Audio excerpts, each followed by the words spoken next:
حدیث حضرت عایشه است که میگویند پیامبر رو به غیر از رمضان فقط در همین ماه محرم میدیدم که خیلی روزه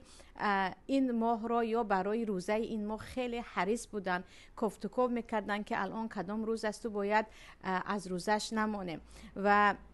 روزه ماه محرم سبحان الله پیامبر صلی الله علیه و سلم میگویند احتسب ان یکفر السنه التي قبله، یعنی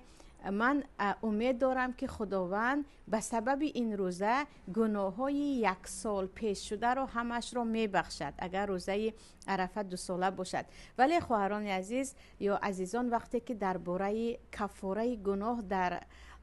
به سبب همین روزه محرم است، نباید مسلمان مغرور شود. یعنی بعضا شیطان از این راه ها به من و شما داخل می شود که نه دیگر